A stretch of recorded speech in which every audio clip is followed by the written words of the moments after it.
بس ہماری چال، ہمارا غصہ، ہماری آنکھوں کے شعلے، ہماری آوازوں کی گرج اللہ اور اس کے رسول کے دشمنوں کے لیے، اپنوں کے لیے نہیں ہے۔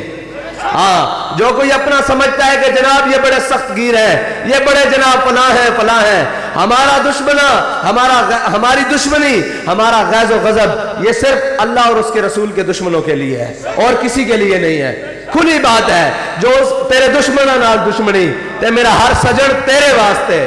بس ہم یہی سمجھتے ہیں کہ سب سے پہلے، سب سے اول درجے پہ صرف اپنے آقا و مولا سے وفا ہے اور کوئی بات ہی نہیں ہے۔ بعد میں ساری باتیں ہیں، بعد میں ساری چیزیں ہیں، بعد میں سارے عہدے ہیں، بعد میں ساری وردیاں ہیں، بعد میں سارے جناب پھول ہیں، بعد میں سارے سٹار ہیں۔ سب سے پہلے میرے آقا و مولا صلی اللہ علیہ وسلم سے وفا ہے، پھر ساری کائنات بعد میں ہے۔ اور جو ان سے وفا، حضرت ابو دجانہ نے جب وہ تلوار پکڑی نا تو وہ تلوار لے لی، میرے آقا نے فرمایا یہ چال اللہ کو بڑی ناپسند ہے تکبرانہ، لیکن میرے دشمنوں کے سامنے پسند ہے۔ جب حضرت ابو دجانہ تلوار لے کر چلے تو پھر شعر پڑھے، الذی عاہدنی خلیلی، کہا آج میں نے اپنے آقا و مولا صلی اللہ علیہ وسلم سے عہد وفا کیا ہے کہ آج کے بعد پچھلی صفوں میں نہیں اگلی صفوں میں کھڑے ہو کر لڑنا ہے۔ ہم نے بھی مینار پاکستان اپنے قائد کے ہاتھ پہ ہاتھ رکھ کر یہ عہد کیا ہے کہ جناب آپ ہمیں دنیا میں جو سبق دے کر گئے ہیں اس سبق کو ہم ہر گلی گلی، کریا کریا، نگر نگر لے کر جائیں گے۔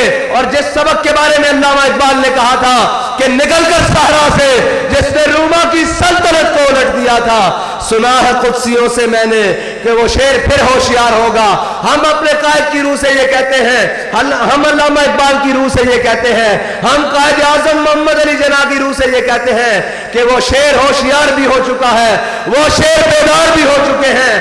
اور انشاءاللہ اب وہ وقت قریب ہے کہ جب یہ شیر اسی دیوانگی اور مستی کے ساتھ لبیک یا رسول اللہ کے نعرے لگاتے ہوئے حضور کے دین کو تخت پر لائیں گے، اور انشاءاللہ یہ نعرے لگاتے ہوئے فرانس کے صدر تک جائیں گے اور فرانس کو بھی فتح کریں گے۔ کوئی بات نہیں، ہمارا اقبال ہمیں کہہ گیا ہے کہ ہر ملک ملک کے مایاست۔ اقبال کہتا ہے ہر ملک ہمارا ہے، ہر ملک مل کے خدائے مایاست۔ اقبال کہتا ہے کیوں یہ سارا جہان ہمارا ہے کیونکہ یہ میرے رب کی تخلیق ہے اور میرے رب کی تخلیق میں ہمارا پورا حق ہے، اور انشاءاللہ کوئی پریشانی والی بات نہیں۔ وہ کہتے ہیں کہ ہم نے ایٹم بم جو ہے نا، اگر ایک دفعہ کہہ دیا نا کہ ہم نے یہ حضور کی ناموس کے لیے رکھا ہوا ہے، تم کہتے ہو جی ہم سب کو جمع کریں گے، سب کو جمع کریں گے، تم صرف چند جملے بولو کہ یہ ہم نے ایٹم بم حضور کی ناموس کے لیے رکھا ہوا ہے، بس اتنا جملہ بول دو، کسی کی جرت نہیں ہوگی دنیا میں دوبارہ حضور کے نام نامی کی طرف آنکھ اٹھانے کی بھی۔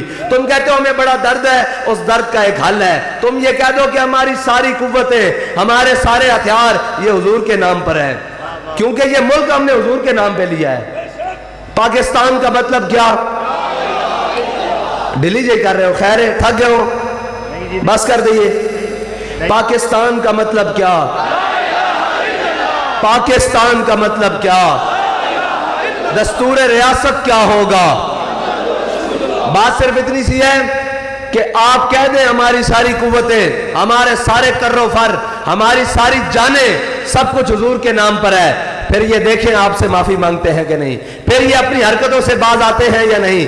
آپ صرف اتنا کہیں ہمارا دل دکھتا ہے، آپ یہ غلط باتیں کرتے ہیں وزیر اعظم ہو کر کہ جناب آپ موقع دیتے ہیں لبیک والوں کو، لبیک والوں کو موقع نہیں دے رہا، رب آپ کو موقع دے رہا ہے کہ دنیا میں عزت پا جاؤ حضور کی عزت پر پیرا دے کر، رب آپ کو موقع دے رہا ہے۔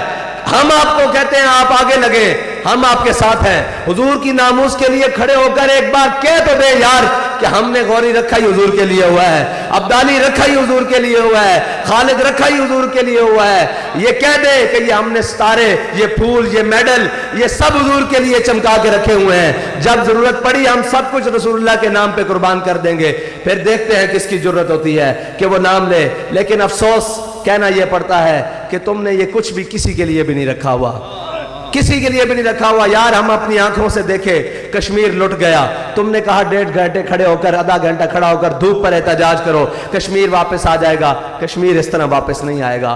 جتنا تم نیچے جاؤ گے اللہ تمہیں اور پستیوں میں ڈالے گا۔ اگر عزت چاہتے ہو تو حضور کے نام نامی سے لگ جاؤ، اور وہ نام نامی